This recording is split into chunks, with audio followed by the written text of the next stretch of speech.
Olá, meu nome é Felipe Lopes e voltamos aqui para o vídeo mais tradicional deste canal, onde nós vamos falar das leituras do mês, sendo que neste vídeo estaremos falando das leituras de janeiro de 2024.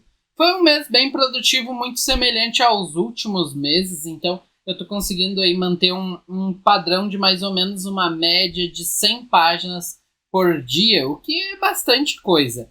Ao todo, nesse mês, eu vou passar agora os dados para vocês do que a gente leu e tudo mais.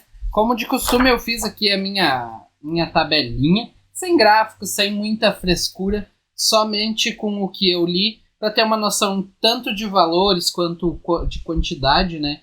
Então vamos lá. Ao todo, esse mês eu li 23 volumes entre mangás, HQs super-heróis, por aí vai, totalizando 3.280 páginas. Um valor total pago, o valor que eu gastei com esses 23 volumes foi R$ 638,31, sendo que, se por acaso eu tivesse comprado a preço de capa, seria R$ 999,70. Então eu li R$ 1.000 em HQ no mês de janeiro. Sendo que, se eu, levando em consideração o desconto na economia, teve uma diferença entre pago e preço de capa de R$ 361,39. Destacando que esse preço não é tão exato, porque algumas coisas eu comprei há muito tempo, então eu botei um valor aproximado de quanto eu paguei, e outras coisas, é claro, são muito antigas, então não dá para levar tanto em consideração os valores que eram aplicados na época. Então tá, eu vou falar para vocês, não vou ficar me enrolando muito, eu vou contar para vocês o que eu li, dar uma breve...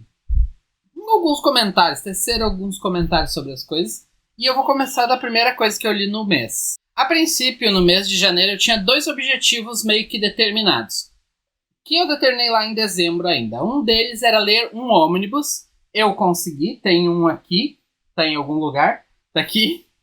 E o outro objetivo que eu tinha era ler um livro do Junji Ito por semana. Isso eu não consegui. E eu já vou explicar para vocês o porquê. Então, para a gente contextualizar o porquê eu não consegui ler um livro de Junji Ito por semana, apesar de ser uma meta bem fácil de se alcançar, né, levando em consideração que os livros do Junji Ito têm em média ali de 400, 300 páginas, o que uma semana é tempo suficiente, né, levando em consideração que eu estou lendo 100 páginas por dia, acontece que o Junji Ito me saturou bastante, porque eu vinha numa pegada um tanto quanto... interessante de leitura, li Contos Esmagadores há um tempo atrás, depois li Censor, li também, o que mais que eu li de Junji Ito?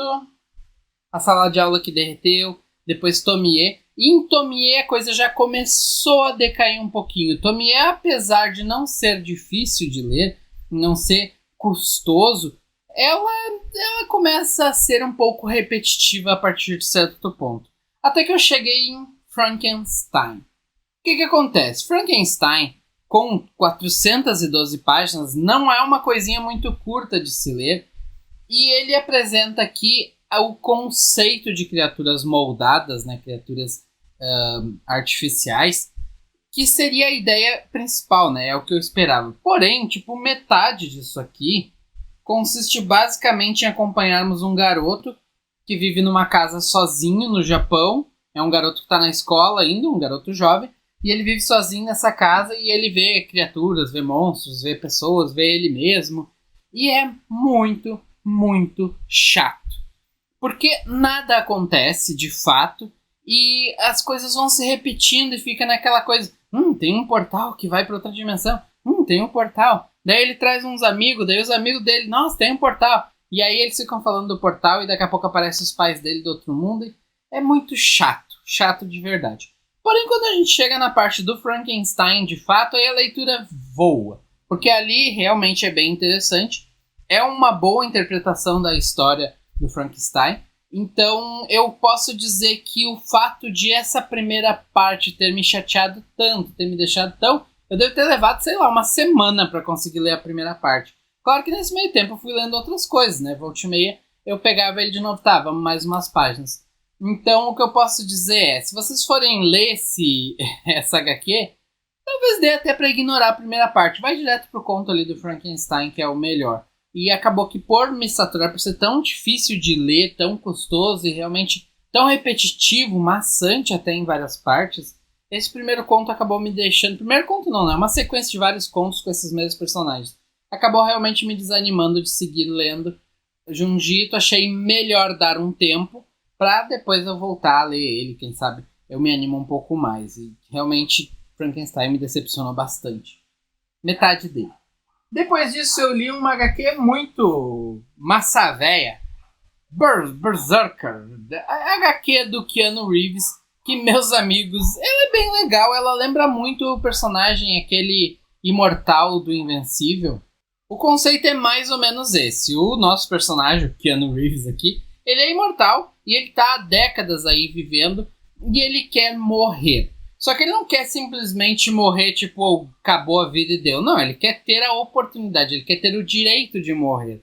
Então, ele quer, tipo, agora eu sei que eu posso morrer, eu vou levar minha vida até ficar velhinho e casar e é isso, vou morrer.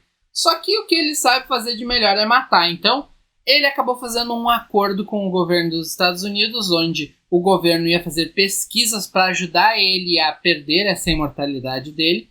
Em contrapartida, ele ia ajudar em diversas missões.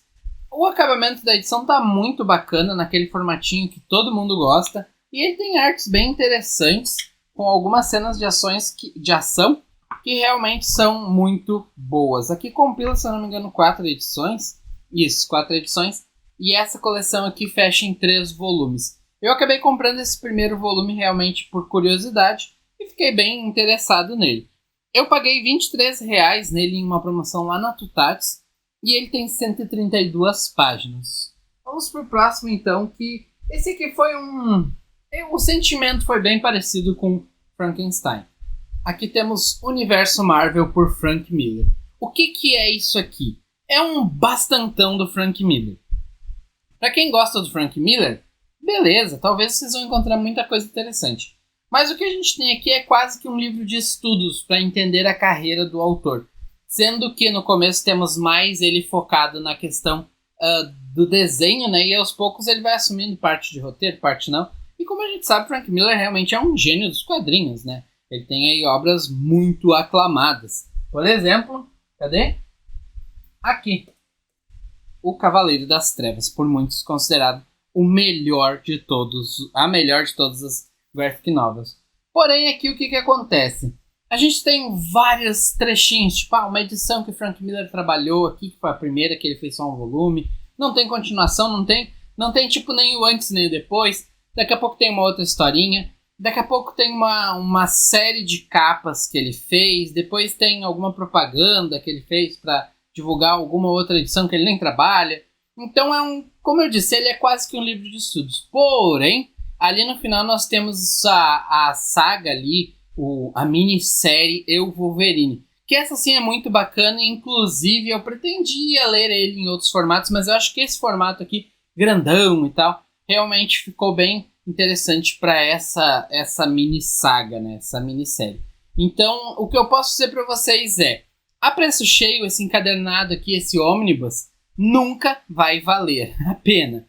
Mas por acaso vocês encontraram uma promoção muito boa, eu paguei acho que tipo 70, 80 reais nele. Realmente compensa, principalmente por causa ali de conhecer o artista, né, o autor e artista, assim como também pelo fato de que a gente pode, através desse ônibus, ter a chance de conhecer o Wolverine. Caso vocês tenham o Wolverine já em outras edições, é o meu caso, eu tenho aqui na coleção da Eagle Moss não, da Salvat, isso, da Salvat, desculpa, eu sempre confundo.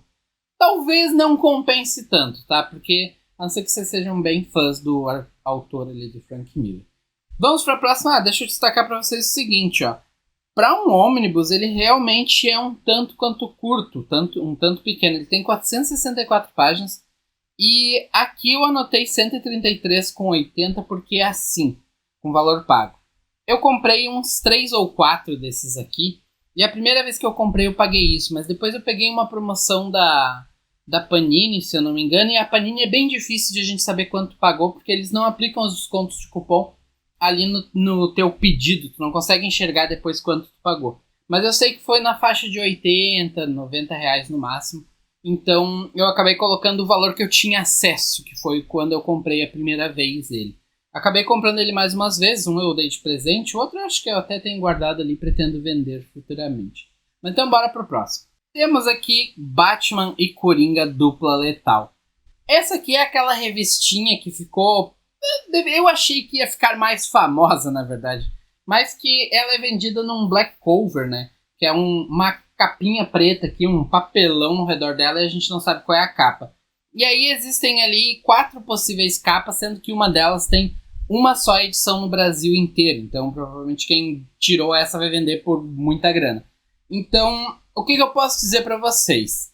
Ela me chamou bastante atenção por causa dessa questão de encontrar a capa e tal. Achei divertido a ideia. Contudo, o valor dela ficou muito alto. R$40 por uma edição fininha, com 64 páginas ao preço de R$39,90. Realmente é muito salgado. Então, eu comprei, de fato, paguei o preço de capa, comprei numa banca, inclusive, uma banca que fica aqui perto da minha cidade. Realmente, eu vou comprar aqui, vai demorar a sair um desconto, tô curioso. Mas o que eu posso dizer é que, assim, apesar de todo essa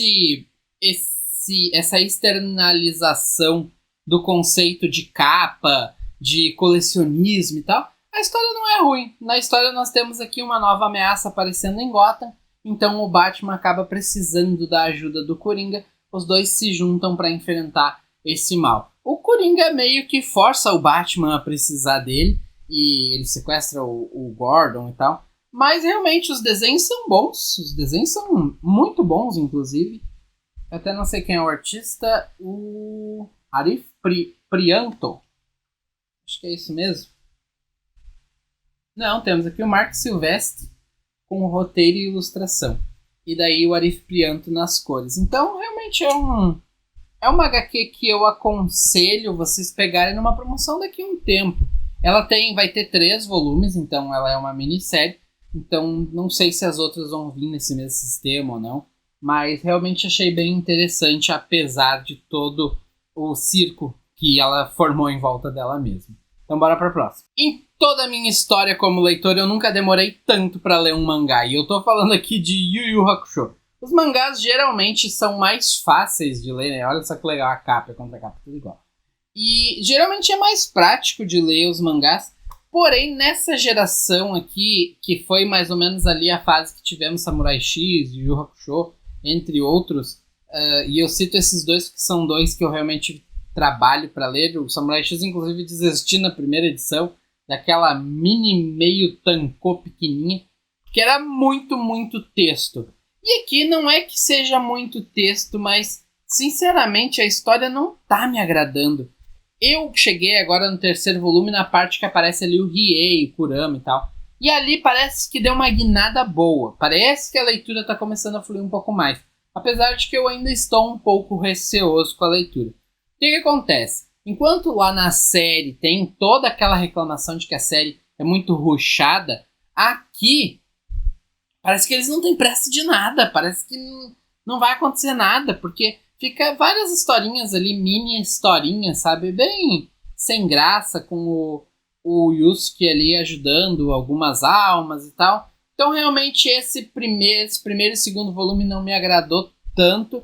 Confesso para vocês que se eu não soubesse do que vem adiante, se eu não soubesse o quanto a obra é um clássico e tal, eu já teria desistido, porque realmente não me agradou. Porém, como eu disse, lá no 3º volume começa a aparecer o Riei, Kurama e tal, e aí tem um pouco mais, parece que o roteiro tá um pouco mais animado, não sei. Até aqui parece que a inexperiência do Yoshihiro Togashi realmente pegou pesado. Mas é como a gente sabe, né? Os mangakas eles acabam começando e ganhando experiência ao longo de suas jornadas. Afinal de contas, os mangás costumam ter aí uma vida útil muito longa.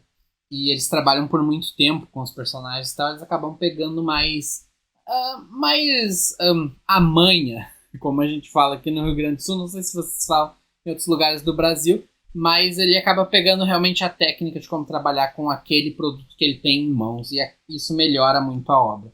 Mas bora pro próximo, destacando, é claro. Eu não sei se vocês gostam dessas informações, mas esse mangá aqui, o 2º volume, tem 200 páginas. Eu não sei dizer quanto exatamente eu paguei, porque eu paguei R$150 na coleção quase completa. Faltava só o volume 19.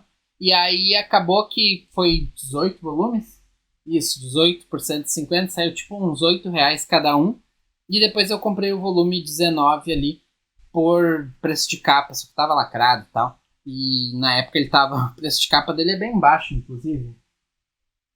Inclusive ainda tá lacrado. Aqui o preço de capa dele é 15,90. Então eu comprei faz uns... Eu falando de costas pra câmera. Comprei faz uns 2 anos, então realmente valeu a pena. Então a média que eu posso dizer pra vocês é que eu paguei em torno de 8 a 10 reais por volume de Yu Hakusho. Eu coloquei tanto preço de capa quanto preço pago, mais ou menos parecido ali, porque eu não tinha muita noção de quanto eu paguei. Agora vamos para uma grata surpresa. Uma minissérie dos anos 90, Angela. O que é a Angela? A Angela é uma anja.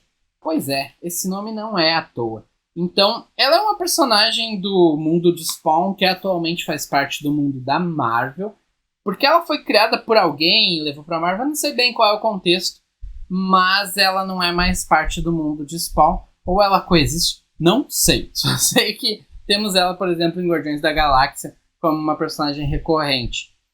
Então, o que é a Angela? A Angela é uma anja que ela tem ali os trabalhos de anja dela, e ela gosta de caçar e tal, ela é tipo uma valquíria.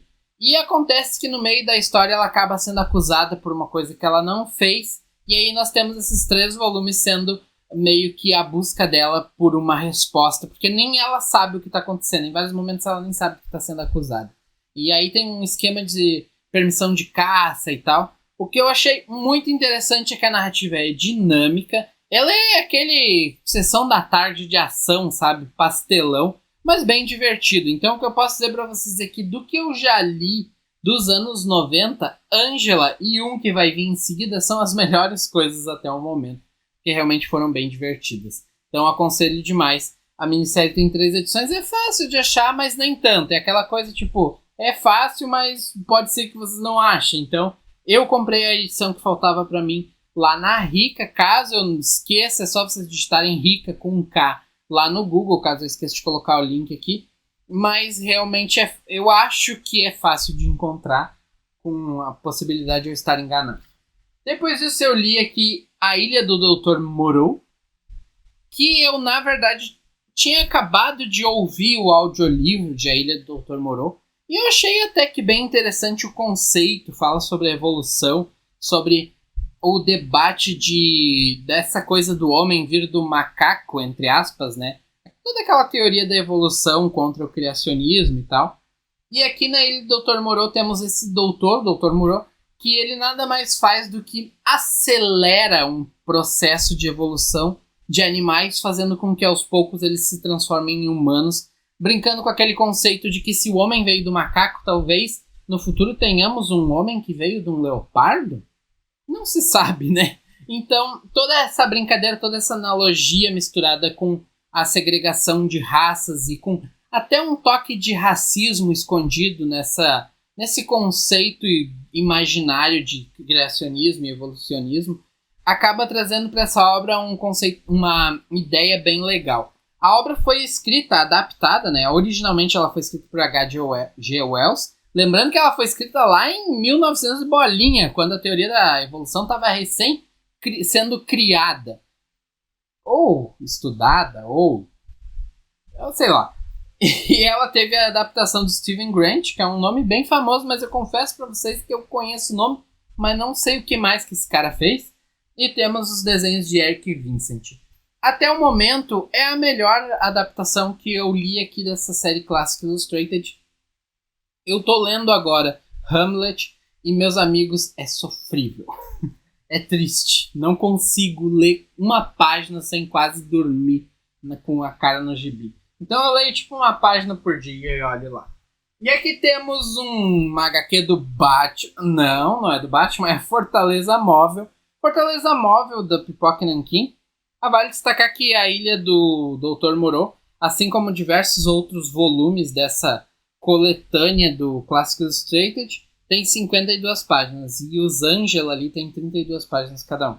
Aqui Fortaleza Móvel então tem 140 páginas. Eu paguei R$ 39,43. Preço de capa deles R$ 59,90.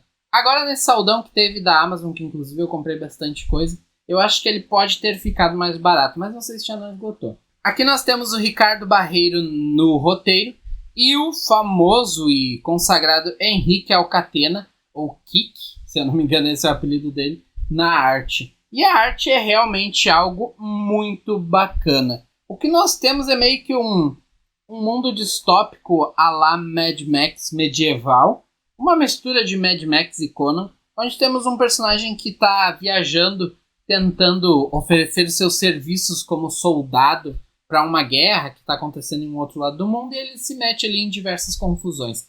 É aquele road trip às avessas, onde o personagem acaba ganhando muita presença em determinados lugares, salvando certos personagens e tal. É um conceito que ele explora muito mais o mundo em que se passa do que propriamente os personagens que lá estão. Então eu confesso que eu gostei muito, mas eu acho que faltou mais carisma para os personagens. Não sei se a intenção foi essa, se foi ok, assim como diversas histórias têm um objetivo, outras têm outro, mas realmente não me pegou tanto.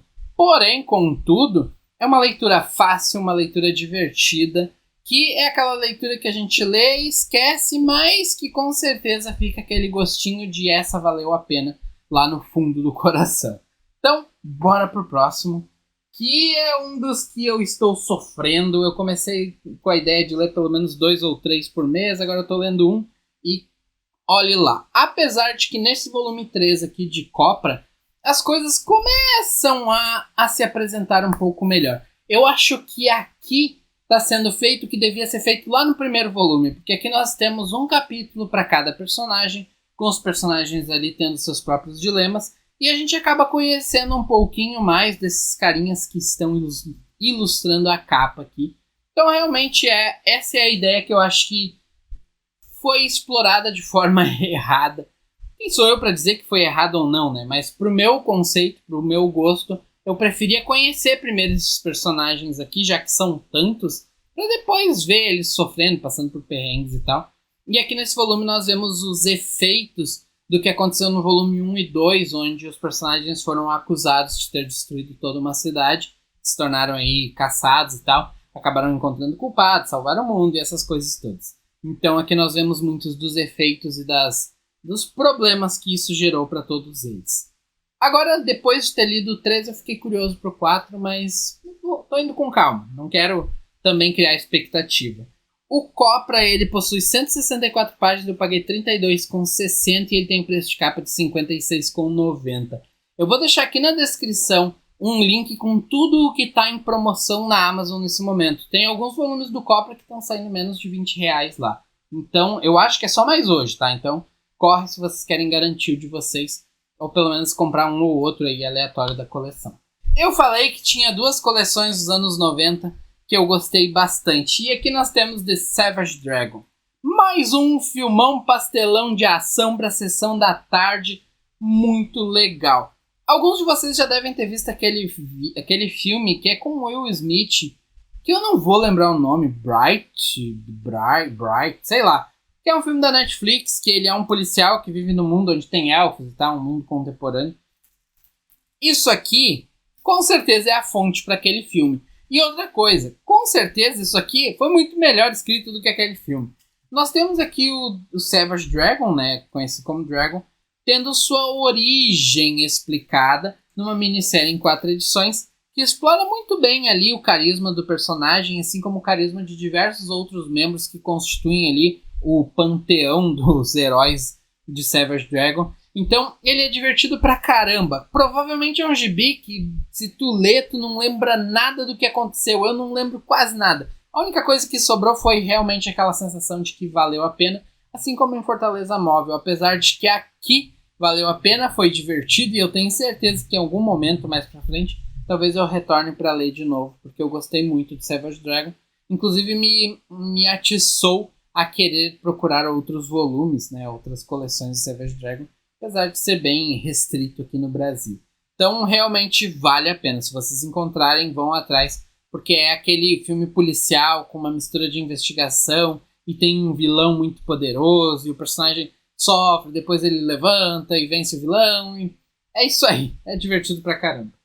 E aqui nós temos uma minissérie que eu não sei o que dizer pra vocês. Eu comprei realmente porque em algum lote, em algum lugar, eu tinha pego esse volume aqui, Planetas Condenados, volume 2 de 2. E aí eu achei depois o 1 de 2 e, bom, vou comprar. E aí, geralmente, quando eu pego... por exemplo, fechei aqui a minissérie, 2 volumes. Eu deixo aqui nessa mesinha, que eu já mostrei pra vocês em um outro vídeo. Eu deixo aqui embaixo pra ler em seguida. E daí eu peguei as duas, comecei a ler. Eu achei bem tranquilo de ler, bem divertido, assim. Porque o conceito é interessante e tem aquela coisa de que são personagens que a gente já conhece em uma situação muito adversa. Eu gosto desse tipo de contexto. Como, por exemplo, pegar o Batman e colocar ele contra, sei lá, no planeta Hulk. São situações adversas que fazem com que os heróis tenham que tomar decisões diferentes. A diferença principal aqui é que não tem herói, tem só os vilões. Porque o Esquadrão Suicida, ou a equipe por trás do Esquadrão Suicida, vulgo o governo dos Estados Unidos, se preparou para expulsar da Terra todos os vilões. Então eles fizeram umas equipes ali, uns grupinhos, e mandaram para esse planeta dos condenados, que era para ser tipo um planeta prisão. Acontece que esse planeta está sendo atacado por ali uns alienígenas e tal, e eles acabam sofrendo bastante lá. Então é quase que tem uma série, A Terra Perdida, uma coisa assim, que é um povo que vai pro passado e daí eles têm que sobreviver em meio aos dinossauros e tal. É basicamente isso. É bem divertido porque tem várias disputas e daqui a pouco eles se separam em grupos, formam tribos, o Coringa e o Luthor não se dão bem, aí o Coringa tem um plano que não tem nada a ver com nada, o Luthor quer salvar todo mundo, e aí meio que os malvados tomam a posição de mocinhos. É bem bacana de fato. Não é uma coisa que eu aconselho assim, corre atrás, lê, tu precisa disso. Mas se tu gosta dos personagens, gosta dessas histórias que subvertem os vilões, com certeza vale a pena aí, se vocês acharem. Eu paguei tipo R$5 em cada volume. Eles têm, deixa eu ver, o primeiro volume tem 100 páginas, o segundo 84. Eu paguei R$5, preço de capa do primeiro R$8,90, do segundo R$7,90. Então, eu aconselho que vocês deem uma olhada caso achem um sebo. E aqui eu li essa porque é curtinho, e aí eu pensei, vou ler, mas azar. E eu confesso que eu não lembro nada do que se passou aqui. É aquela HQ que a gente lê, esquece, não fica sensação nenhuma. Mas ela fala sobre o começo de uma nova fase dos mutantes que, sinceramente, eu de fato não lembro nada. O que nós temos aqui, deixa eu ver se eu folheando dou uma lembrada. Tem um mutante novo, fala sobre racismo e tal, contra os mutantes, fala sobre o vírus que está atacando e tem a possibilidade de atacar os humanos. E é isso. E se eu não tivesse lido, não tinha mudado nada. E agora vamos para a melhor coisa que eu li durante o mês de janeiro, aliás. Que é Justiceiro. Eu li o volume 2, eu até vou trapacear e vou tirar da ordem aqui. Eu li o volume 2 e o volume 3. Justiceiro por Garfienes, volume 2. E Justiceiro por Garfienes, volume 3. A coisa mais legal disso aqui é que nós temos ali tipo umas 1.200 páginas com o mesmo autor à frente do personagem. O cara sabe o que ele fez, ele sabe para onde ele vai, ele sabe de onde ele veio. E assim o personagem acaba tendo muito mais fidelidade a ele mesmo. Eu acho que um dos problemas que nós temos nos quadrinhos é isso. Muitas vezes a gente vê o Homem-Aranha em uma revista sendo baita amigão da vizinhança, o cara que ajuda todo mundo, o cara que não briga por nada, o cara que aguenta, que é resiliente. Em outra revista nós vemos o Homem-Aranha revoltado, bravo com o mundo, querendo se vingar, sendo quase que um vilão. E aí a gente perde um pouco daquela coisa, tá, mas qual versão do Homem-Aranha que eu gosto mais? E por termos aqui tantas edições com o mesmo autor à frente, o Garfienes no caso, a gente acaba gostando do personagem e não tendo esse... aqui eu gostei de como ele agiu.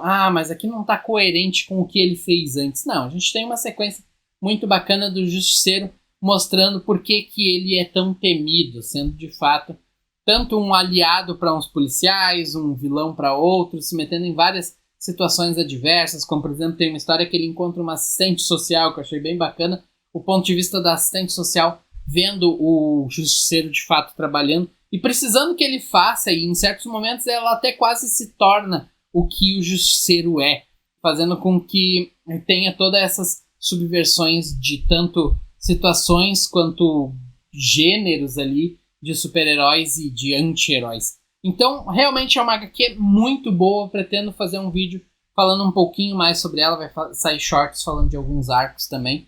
Então, bora para as próximas, que já são as últimas, né? Aqui nós temos Alvo Humano, uma HQ confusa, que tem a intenção de ser confusa, mas que no fim não é tudo isso. Alvo Humano basicamente é um trabalhador. Não dá pra chamar ele de herói, não dá pra chamar ele de anti-herói. Ele tem uma empresa praticamente, onde ele é contratado para substituir uma pessoa. Então ele vai adotar todos os trejeitos, aparência, tudo daquela pessoa, para que aquela pessoa não morra, porque alguém quer matar ela e o alvo humano vai tomar o lugar dela para ser esse alvo, fazendo com que a pessoa sobreviva e ele acabe eliminando as ameaças. Acontece que ali nós temos um assistente do alvo humano junto, e aí tem uma confusão de psiques, fazendo com que alguns personagens ajam conforme o que está meio que pré-programado para... Como eu posso dizer, sem dar muito spoilers? Meio que essa substituição, esses disfarces acabam tomando parte da mente do personagem, fazendo com que ele não saiba mais quem ele é. Como se cada vez que o alvo humano se transforma em alguém, aquele alguém se torna parte do alvo humano. Então tem todo esse trabalho de o quanto tu substituir uma pessoa, o quanto tu se colocar no lugar de uma pessoa pode acabar fazendo com que o teu eu vá sumindo. Meio que é isso. Então realmente é uma HQ que ela é divertida, ela é mais adultona, se é que o termo pode ser usado aqui, mas também não é tudo isso, não é tão legal. Tem muito texto ali que, sinceramente, eu não li. Eu não sou aquele baita defensor dos extras. Ah, tem que ter extra, tem que ter extra. Eu gosto do extra quando o extra realmente está conversando contigo, tipo, te dando um contexto de por que tal a cena foi feita daquele jeito, o autor contando quais foram as influências dele, como, por exemplo, foi no Pesadelo Supremo, que é uma conversa ali com, se eu não me engano, é o Warren Ellis, onde ele conta ali de onde ele tirou, como é que ele chegou na revista, quais foram as ideias. Aquilo ali pra mim é um extra. Aqui em Alvo Humano nós temos vários blogzinhos. E isso realmente pra mim é muito chato. Aqui. E aí a cada capítulo tem de novo. Tipo aqui, é uma revista um textão grande do Rodrigo Salem. Deixa eu ver se eu acho outro aqui. Aqui é um textão grande do René Ferri. É redator e tradutor da Ópera Gráfica. Meus amigos, eu não quero saber de textinho com o carinha fazendo alusão a filme dos anos 80, que ele acha que o autor pode ter se inspirado, ou falando de como a HQ causou um impacto, pode ser impactante para o futuro do cinema. Não, isso pra mim é blog. Se eu quiser ler uma matéria aí opinativa, eu vou no blog desses caras e leio. Eu não quero uma mistura de um blog de conversa, de opinião, na minha revistinha de super-herói. Eu quero a minha revistinha de super-herói falando de revistinha de super-herói. Então, realmente, esses tipo de extra aqui, pra mim, não desce. Eu li o primeiro e o segundo ali, depois eu ignorei os outros. Talvez tenha uma coisa interessante no outro, talvez, mas acontece que não me convenceram lá no primeiro, né? E aqui, por fim, a última coisa que eu li este mês de janeiro, Sunny Ann. Eu confesso pra vocês que eu esperava mais. Eu vou dar uma breve resenha pra vocês do que tá escrito aqui atrás. Eu vou só ler, na verdade. Escrito e desenhado por Miki Yamamoto, vencedora em 2003 do Prêmio Cultural Osamu Tezuka, de nova artista. Sunny Ann é uma celebração à liberdade e ao empoderamento feminino. Acompanha uma mulher independente que decide viver do seu jeito e no seu tempo. Sua casa é seu carro e o vento é quem dita o rumo a seguir. O estilo de traços fortes da autora se mesclam com a própria personalidade da protagonista enquanto a trama se desenrola. Sunny Ann é uma obra para ser vivenciada. Não, eu achei muito ruim. Talvez, até deixa eu retornar. Não é que eu achei ruim, é que eu acho que para o que está escrito aqui, não tem nada a ver o que está escrito aqui dentro. Ó. Por quê? Porque quando a gente lê aqui empoderamento sobre uma personagem que resolveu viver no carro, a gente espera uma construção um pouco mais lenta da personalidade daquela personagem, dos desafios que ela enfrenta por ser quem ela é, da liberdade que ela tem por ser quem ela é. Então a gente espera um estudo para entender essa personagem e o quanto esse empoderamento que é falado aqui realmente é algo que faz com que ela se destaque. Acontece que nós temos aqui, em primeiro lugar, a personagem vivendo no carro e mostra que o meio pelo qual ela ganha dinheiro é vendendo o corpo dela para pessoas ali da cidade. Sendo que uma das pessoas, inclusive, é um cara que trabalha numa lancheria, lá numa cafeteria, e o cara é casado e a esposa do cara sabe o que ele faz. E o outro cara é um cara de um posto de gasolina, que é meio que ignorado, e aí ela acaba sofrendo o abuso de outras pessoas que queriam os serviços dela, mas ela diz que só trabalha para amigos.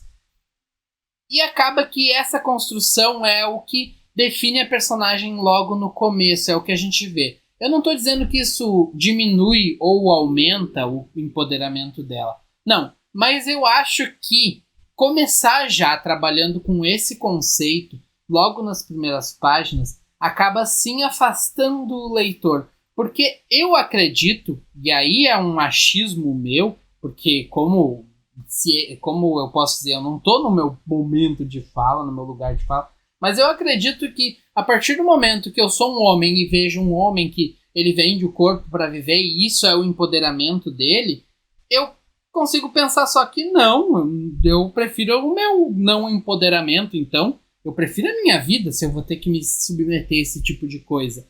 Então eu acho que já nas primeiras páginas a HQ afasta o leitor ou a leitora.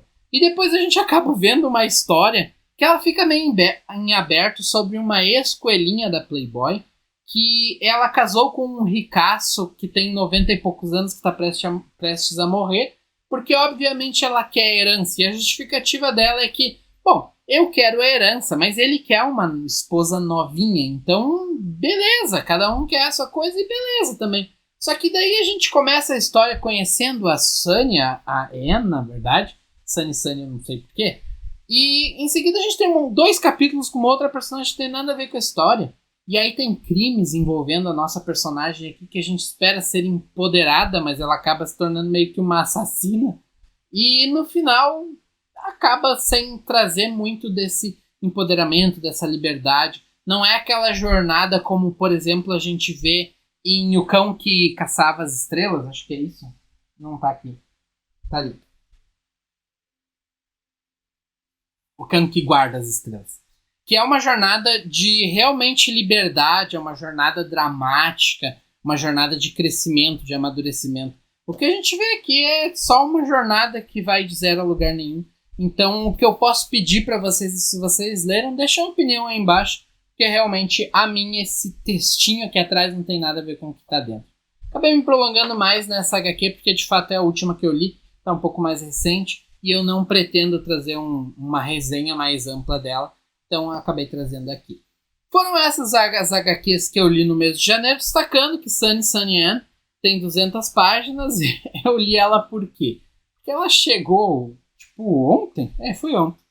E ela era curtinha e eu pensei, bom, já vou ler essa aqui para contar mais número na minha contagem de HQs.